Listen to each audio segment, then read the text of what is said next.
Welcome to Distributing Solar.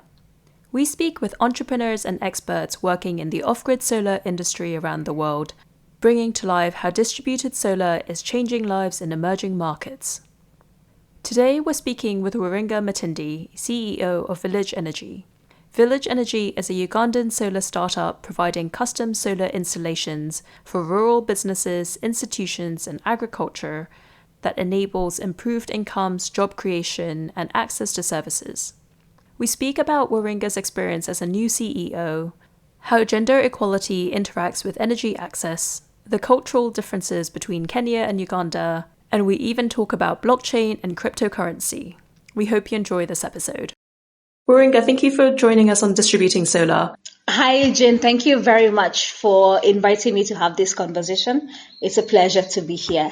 You're currently CEO of Village Energy in Uganda, but have previously worked in the nonprofit sector in women's health and gender equality, and you're also an Acumen Fellow. Can you tell us more about your background and how did you get into the solar sector? Yes, as you mentioned, I worked in the development sector for 13 years before coming over to Village Energy. And I did enjoy the work. As you said, working on women's and girls' empowerment, menstrual hygiene management, and gender equality. Those were really causes that were very close to my heart. One of the overarching themes that I noticed in our work was how much poverty was such a cause and effect of majority of the inequality that we were dealing with. And at the back of my mind, I always wanted to, and I had an interest in working in something that brought money into people's pockets. And first, I was in Nairobi for 10 years. For lack of a better word, I needed a change of environment and also the sector. The human rights sector does take a toll on you. So I moved to Uganda towards the end of 2015, still working in development. And after 3 years, when I was really actively looking for something else and something that addressed poverty. And when the opportunity came to work with Village Energy, which I am thankful to my Acumen Fellowship for.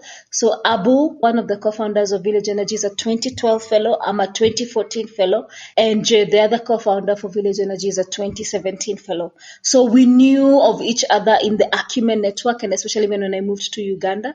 But we had never really quite had a conversation until this one time Abu invited me for a coffee in Kampala. And he told me the vision for Village Energy, what they had done and what they were hoping to do. And he offered me the opportunity to get involved. And of course, after a lot of thinking, I took the offer. And one of the things that really struck me, I remember from Abu's pitch about Village Energy, is that all the customers that they were dealing with, who they had installed the customized systems for, 100% of them reported increased revenue. So I was like, yes, that does resonate strongly with me. And yeah, here I am 1 year, 7 months later.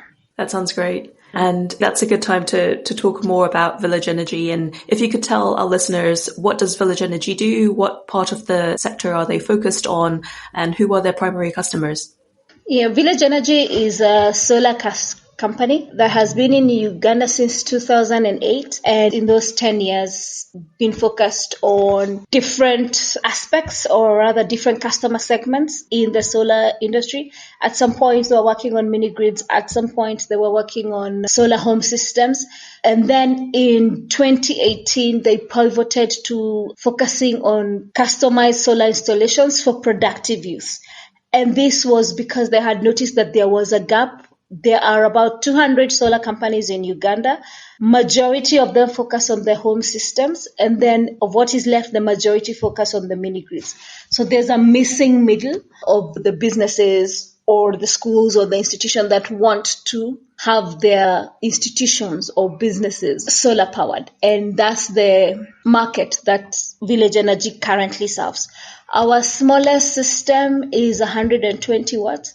And currently we are working on a system that's 172 kilowatt, quite a wide range, but majority of our systems roughly are between 600 to 1.5 kilowatt. That's the range that we usually focus on. And we work with mostly businesses. And schools in Uganda are our largest portfolio. And schools in Uganda, most private schools are run as businesses. Then we also have the SMEs, the small and medium enterprises. We also have the health centers.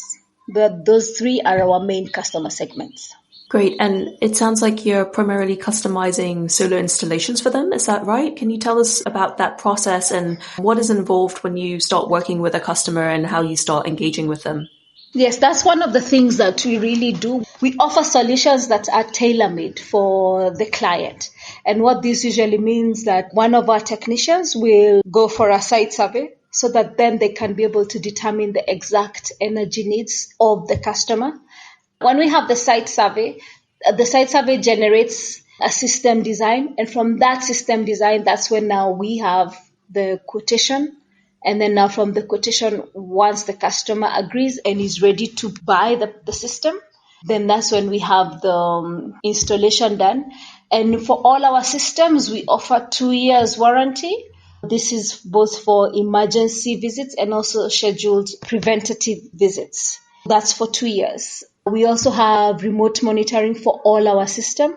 This helps both us and the client keep track of the health of the system and how it is working.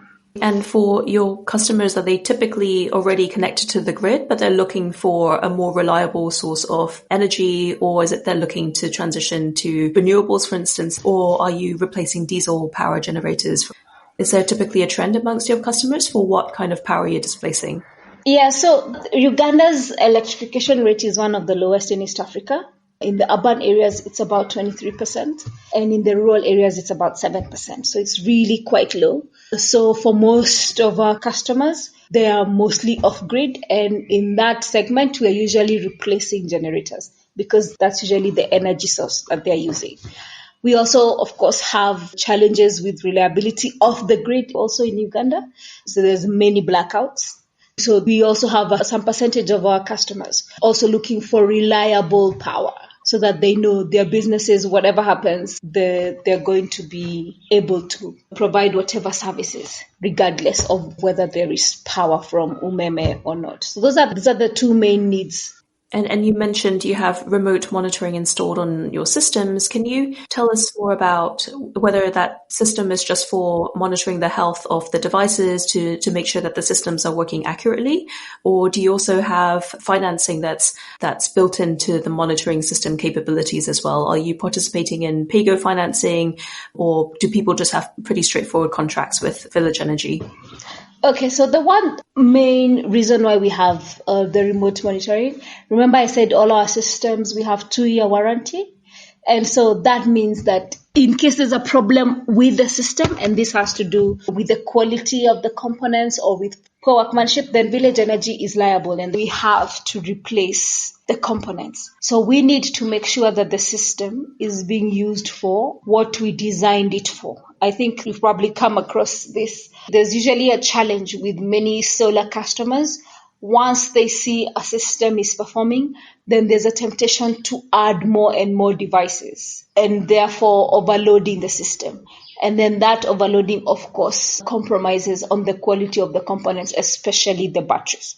So that's the one thing that we want to do. We want to make sure that the system is working as it should be, and it is also powering what it has been designed to power. The second thing, yes, we do provide customer financing. And then now the added advantage, as you said, PAYGO for some of our clients. And so the device, the remote monitoring also comes with a kill switch. So we have monthly installments for our customers, which are spread over a maximum of 12 months. And in case the customer defaults or is late or is not able to pay, then we were able to switch off the system. So it does serve those two purposes. And is the PAYGO system using mobile money? Is mobile money available? Yes, mobile money is available in Uganda and it is very popular. The reason why our PAYGO system is not necessarily linked to mobile money payments is because the installments for our systems are quite high. We have customers who have, monthly installments of $200 to about, even $600. And when you're transacting those amounts on mobile money, then it becomes expensive. It becomes expensive for the client to send Village Energy the money. It also becomes expensive for Village Energy to withdraw the money. So what we do, because we have the rural branches, our customers go and make the payment in the rural branches. They also have our account numbers. They can also make the deposits into our accounts directly, and then all they have to do is just send us proof of payment, and then the system will still keep running. And then the other good thing about the remote monitoring system is that it's also able to send the customer alerts for when the payment is due, like 5 days before, 2 days before, a day before, so that the customer is not caught unawares in case they have forgotten. And I'd love to discuss a bit about the hub and spoke model that you mentioned and how you have different locations around Uganda. Can you tell us more about how the business is organized in some way? I think what's quite interesting about Village Energy is that you do have lots of smaller offices around Uganda. Tell us about how that works and how does it work with you managing it from one central location? In around 2015, 2016, Village Energy conducted, that time when we were working on in the home systems segment, they conducted some research on the uptake of solar systems across Uganda. And one of the findings that kept coming up was that majority of the would-be or potential clients had issues with trust. They did not trust the solar companies. And on digging deeper, they found out because what would usually happen is, a company that is based in Kampala, let's even say Village Energy, they would have a marketing drive in some rural area, and then they would sell hundreds of systems. And then after the marketing drive is over, they all come back to Kampala. And then now, because they don't have a place where the customers can go to for repairs or even for inquiries, that contributed to very low trust, because the customers would say, we don't know where to find you. Yes, the product that you're selling is good and we know that we need it, but where can we come and find you? And of course, when they're doing the research and talking to other solar companies, they realized that was something that kept coming up. And from that research is when Village Energy decided that in order to build trust, there was a need to have offices or branches in at least some of the regions where we are working. First, we had about 7 branches. That became quite a bit difficult to manage because it does take a lot of coordination. It does take a lot of effort from the HQ staff to be able to manage all those branches and all those numbers of staff. So now we are down to 3 branches, and with Kampala being the 4th. And how it usually works is that it's only the managers who sit in Kampala, but each office has its own manager, they have their own technician, and then they have the sales team. So the sales activities, the installations are easily managed from the branch. Many times they will need help and support from HQ. So about once a month, we have a member of the team from HQ visiting at least one branch per month. So in many ways, the branch is independent and can function, but it also does need a lot of support from HQ. So some of the activities that are centralized, procurement is centralized from the HQ, finance is also centralized at HQ, and also HR. But tech and sales, the branch is able to conduct those activities on their own. And can you tell us a bit about your team and how many people are in, say, each of the branches and how many people in HQ at the moment? Currently, we are 20, and in HQ, we're only 9 of us sit in Kampala. So each branch has roughly 4 team members. As I said, the district manager, who's the supervisor, we have the district technician, and then 2 sales team members. Right. And how was the process of becoming the new CEO for the company? You said you joined just over a year ago now. How was that process of joining as a new CEO, and what did you find most exciting and energizing about it, and what did you find most difficult about it? I usually joke to my friends that I think if I possibly knew what I was coming into, I'm not sure I would have, made the change. And this is because, as I said, I had been working in development for a long time. So I was used to thinking in a particular way.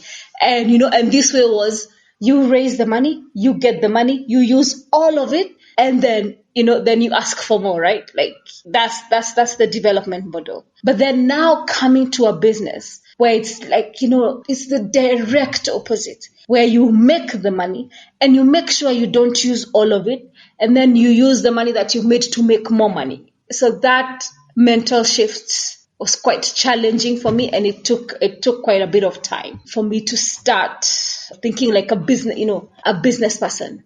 So that, I think, was my most challenging thing that I faced, changing my own thinking.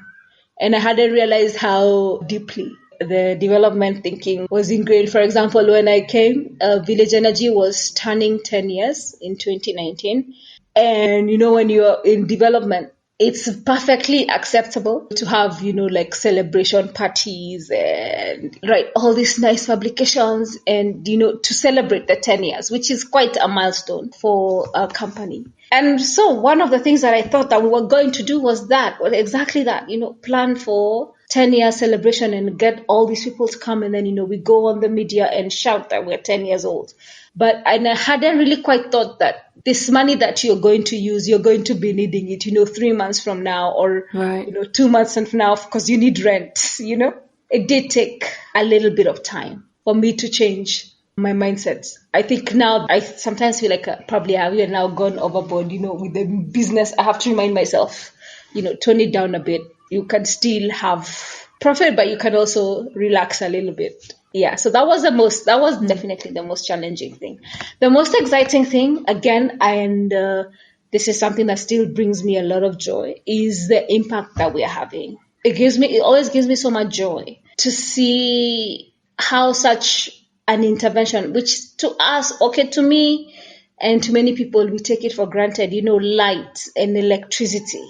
But just seeing how much change it is able to bring in communities. Because like now what even usually happens, as I said, mostly we work in rural off-grid areas.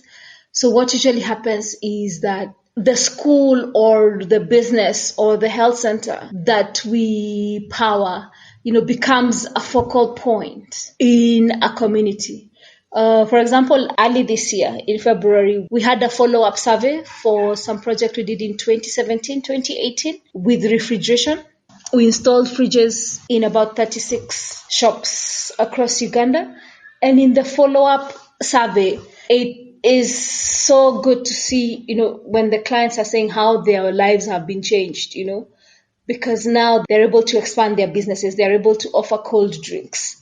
They're able to, to have other cold products, like meat or sausages and the effect that income, and because the additional income is not much. It's about, between $7 to $15 a day.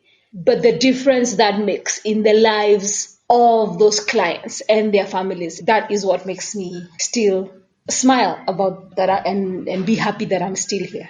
And you've mentioned already that part of the reason you were interested and excited to join the solar sector was because of the impact that it could have on people's incomes and livelihoods and really improving the lives of many people.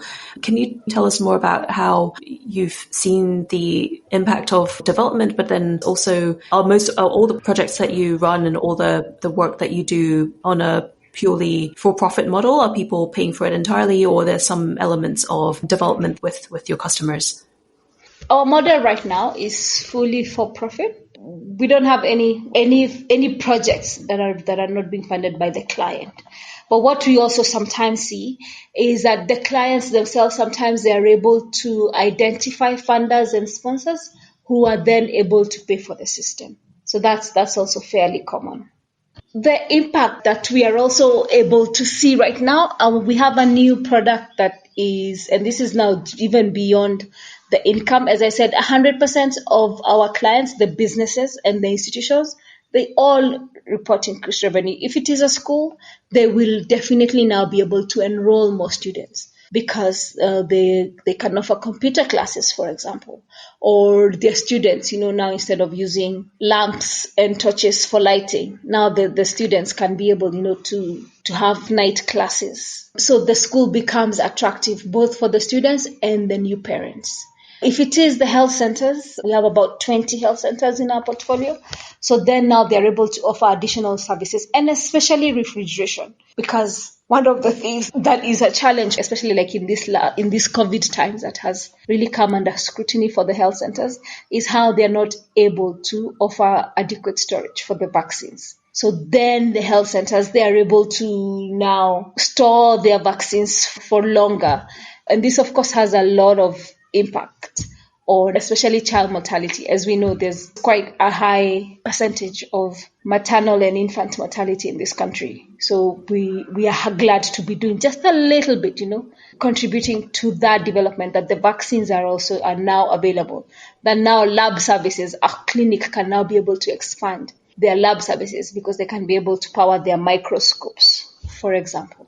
So there's many, many benefits that we are seeing. The other thing that we're also seeing, especially now with the solar street lighting, is security. We just finished a project with Kampala City Council Authority for streetlights in one of the informal settlements around Kampala. And that was some of the feedback that we are receiving. We're like, okay, now it's safer to walk at night because now they can see. It's easy to see if there is somebody who's laying in wait for you. Absolutely.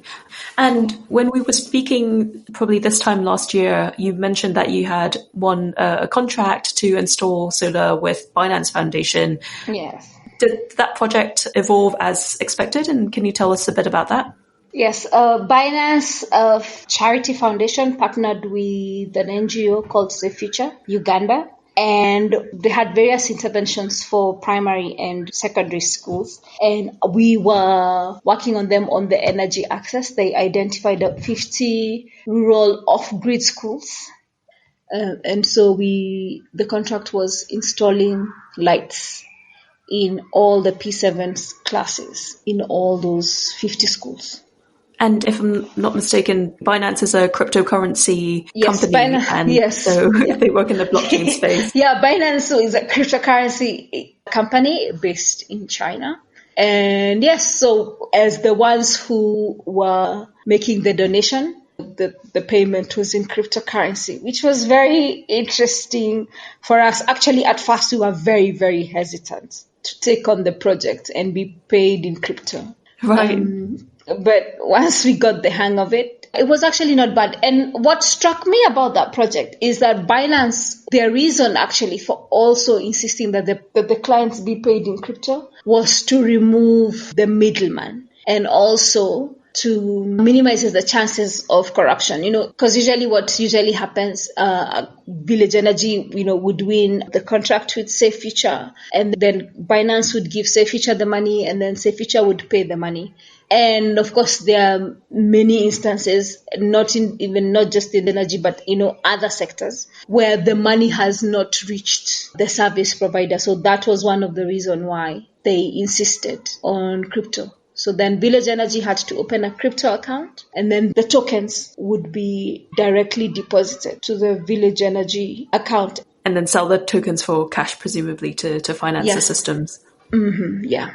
How was that experience? Are you now a cryptocurrency convert? Are you interested in blockchain? I think it is. They're definitely onto something, because I think one of the things that always, when social entrepreneurs sit down, everybody will always have a story of a job that I did, and 1 year, 2 year down the line, I have never been paid, Right. And then the good thing about it is the way they structured the payments is for every 8 schools, we would do the work in batches of 8 schools. As soon as we present evidence that the 8 schools, with the completion certificates, and then there's a verification from Safe Future, then the payment would be done. So it was so easy to do business with them, because after every 8 schools, you're going to receive the money. And then, of course, you're also at liberty to either make the withdrawals or you wait for your money to grow. As I said, it was something very new in Uganda, so the rates would fluctuate, but most of the time, the value would increase. So if you're also patient enough and you don't need the money, it was also a good way to get the little bit, that extra money. I also liked the transparency aspect, that the donors, because as I said, this was Binance, the foundation, and they had fundraised for this project. So the donors were able to keep track on what their money had been doing, and who ended up receiving the money at the end of it all. So it was very interesting. The one thing that I remember though is that it is very labor intensive, for lack of a better one. Like there's so many transactions that you have to do. Right. I think it's still a very complicated process for the average user. It's still a very complicated process. But once you get the hang of it, it is very easy to navigate. I'd love to discuss more about your experiences in moving to Uganda, as you said, a few years ago, and having spent most of your life in Kenya. They're neighboring countries in East Africa, but they're also quite different. Can you tell us about, to begin with, maybe your perspectives on the differences between Uganda and Kenya, and what do you find most surprising about having moved to Uganda, and what do you like most about it? Oh, wow. You want me to go there, Eugene? Yeah, I think, and this is always, I think, and I also made that assumption. I thought, Uganda and Kenya, we're neighbors, right? Like it must be so easy to just, move across the border. But one of the things that struck me is it's absolutely totally different cultures. Kenyans, Ugandans know us as, they say we're aggressive, we're rude. The Ugandan culture is very, very polite. They have a culture of not wanting to offend. And so those are some of the nuances that for me as a Kenyan, oftentimes, especially at the beginning, I would miss. And oftentimes I also find a bit frustrating. So it means that Ugandans, they will not tell you no to your face. So you have to really, really listen to what is not being said, to really hear what someone is saying. So that was one of the things that I'm somehow used to it now. Not quite, but it was very frustrating at the beginning, because I used to be like, you should just have said no. It's okay to say no, but that's the culture here. Right. So that's one of the things that I'm still learning, and I'm much better than I was for sure. And do you think you've adopted some of the politeness now as well? Do you think you're no, less... and that no, and actually, and that's not the good. That's now where my Kenyanness, in this case, becomes a good thing, because then everybody will excuse me and like, it's okay. She's Kenyan, so she's telling you. Right, she's not just directly. being rude. Yeah, she's not being rude. She's just telling you directly, because that's how Kenyans communicate. They're not like us. They're not polite like us. I have been to most of the countries across East Africa, and I have to say Ugandans are definitely the kindest of the lot. They're very kind. People usually say, Africans are very hospitable. Ugandans really embody that hospitality. If you're lost, for example, and you ask someone for directions, they will make sure, if possible, they will even, go and guide you and take you to where you're going, and then go back great. On their way. My favorite story, this one time, we had gone for a concert with my friend, and the waiter in front of me, she picked some money on the ground. It's a crowded place. She picked some money on the ground, and because someone had dropped money in front of me, she gave it to me. And I was like, what? She was like, oh, you've dropped this. So I was like, yeah, clearly I am no longer in Nairobi. I am now in Uganda. So those are some of the things that I definitely like. I think also one of the things that I also like about Uganda is when we go and pitch our solution, there's very good reception. So even as much as, sometimes maybe some of the customers, maybe they cannot afford, or maybe they don't really fully understand what we're saying, but they're very receptive to learn and to use and to adopt. In a number of villages, some of our customers, they sometimes will tell us, okay, I liked what you guys were saying, so I decided to start with a small system. But now that I can trust your solution, let me upgrade, to something bigger. So there's a willingness to explore and to try. And do you see the differences between the solar industry in Kenya versus Uganda? Is there a difference in how the industry works? I'm not sure about the legislation in Kenya, but yeah, here there's a lot of awareness about solar products and solar systems. Certainly much less than I had heard about when I was in Kenya. But then it could also be I was in a different sector. But here there's more awareness of it. The other difference is that, and I guess this is now because of the economies of the different countries, products in Kenya are slightly more expensive. And there's a willingness to pay that price. I believe that the pay-go sector in Uganda is much bigger than the one in Kenya. So in Kenya, they are more willing or able to pay for the systems in cash or in a much shorter time frame than here. As far as I know, I think almost close to 80-90% of the solar companies in Uganda have pay-go. Yeah. And so that need for financing is a lot more important for the customers in Uganda. Yeah. We touched on this earlier, but you have a pretty extensive background in gender equality and development. And as you've already mentioned, a lot of intersection between the energy sector and development. But I was wondering if you have any other thoughts or observations on the interconnection between gender equality and energy, because certainly I think that the gender component is so important and significant for not just the impact on the customers you're helping, but also their lives and what that really unlocks for them. Is there any other way that your background in gender and development have really framed the work that you've done with Village Energy or changed your thinking about how you would do things? As I usually say, because I worked in the gender sector for so long, that's one of the things that I absolutely cannot be able to switch off, if that's the correct word to use. But I will always have a gender lens to the work that we are doing. I was reading something today, and of course, energy is that ignored link to development and equality. And especially because, one, with the alternative fuels that we're using, whether it's charcoal, whether it's firewood, we know that most of the people who suffer the negative health outcomes is going to be women and girls. The other thing is that when we look into the benefits, for example, like what I'm saying about all our clients making more money, that increased revenue in a household or in a community makes a lot of difference and a huge positive impact in the lives of the women and the girls in that household, in that community. It improves their health outcomes. It improves their education outcomes. Even access to information. When you have people who now can now be able to watch TV, they can now be able to have access to computers and the internet.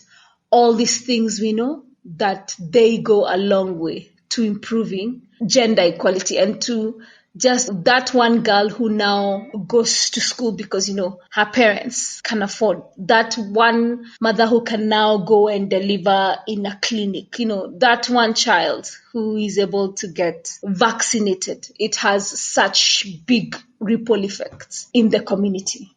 I'm happy to still be, in many ways, still working on gender interventions, even if now I'm working from it from a different angle.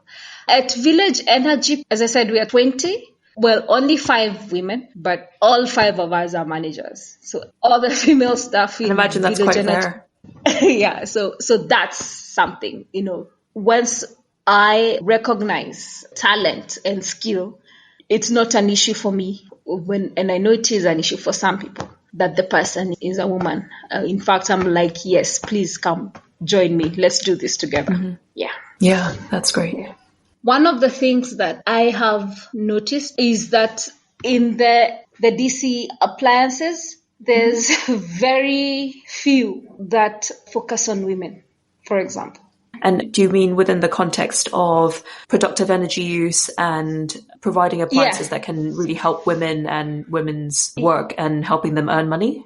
Yes. So for example, like in Uganda, of course, majority of the women are, especially in the SMEs, the small and medium enterprises, most of them are in the service sector, food and hospitality, fashion and hair.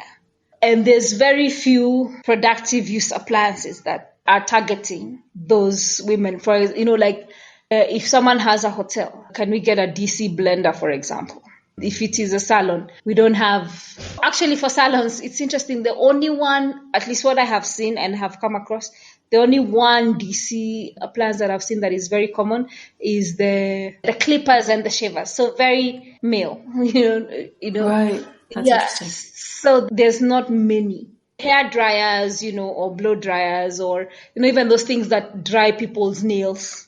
We don't have many DC appliances. That's a really interesting approach, actually. And it seems as though even within the solar sector, that there is still this continued focus on what do men want for their productive energy use. And oh yeah, for sure. I guess it's in the female context, people have to bring in things like inverters and then put in a system that can run on AC instead. Is that what you're currently seeing? Yeah, and that's really what we usually do, because our system can power both DC and AC appliances, so we just get an inverter. But I guess it's not optimized for efficiency and probably adds to the cost of the system. Yeah, and the part of the reason why, like the salons, we usually get a fair amount of salons who are interested in the solar system. Because, as I said, we are pitching two things. We're pitching reliability of the system and, of course, also energy savings, right? And almost always, the salon cannot afford our product because it's going to be too expensive when we size a system. If you want a hair dryer that's going to be on for, like 6 to 8 hours a day, it's very expensive. So even if the salon owner, even if she's looking for ways to save money, then the system cannot do that for her.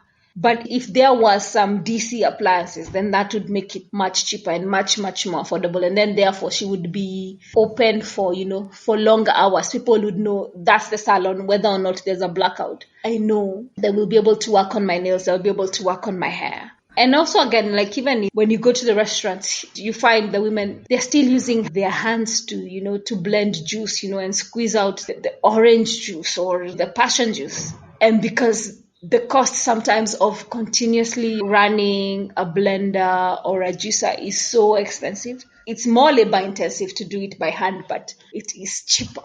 Whereas if they had other options, they would probably take it. Yeah, absolutely. Yeah. That's interesting to think about. And I guess for Village Energy then, as a company, you've now installed over 200 systems across Uganda. What are your goals and what are your plans for the coming, say, 3 to 5 years? Our plan is to be the number one productive use company in this country. And the reason is because 200 plus systems later, we know that there's a market for our product. We have proved that. We have also proved that we can do the work and do the work very well. We still have some of the systems that we installed in 2014, 2015 that are still running, and it's only now, 4 or 5 years later, that they're coming in and they want to replace some of the components. So we know our choice to use tier 1 and tier 2 components is the winning formula. Now we have also learned how to properly customize our solution. The branches that we have, the hubs help us create and maintain that trust and that relationship. The customers can call on us when they want to. We still go and visit them, every 6 months just to see how the system is working. And so what we are now working on is now acquiring more customers. And of course, even as we keep refining and tweaking the products and the services that we are offering. But hopefully in about 3 years, Eugene, our plan is to have installed 1,000 plus, about 1,200 systems. And we know when we have installed 1,200 systems that the additional amount of money that our clients are going to earn will be over $1 million. And that's really the number that excites me. That's fantastic. And that's a really exciting goal to have. So as we move our conversation to a close, we'd like to ask some quick questions to understand more about you and your background. So to begin with, what has surprised you most about working in the off-grid sector? As I mentioned earlier, is how such a small, if I can call it small, like simple solution, the capacity it has to change lives. Energy access is catalytic in so many ways. And even up to today, I still get surprised by how much the ripple effects, the positive benefits that it brings to the community. And the stories are sometimes heartbreaking and sometimes they're also amazing. So I would recommend, if you can work in the sector, please do. You will be changing people's lives and making such a profound difference in their lives. Absolutely. And following on from that, what advice would you give to someone looking to work in the off-grid sector? Well, even as much as I have talked really highly about it, please manage your expectations. That's the one thing that you have to do.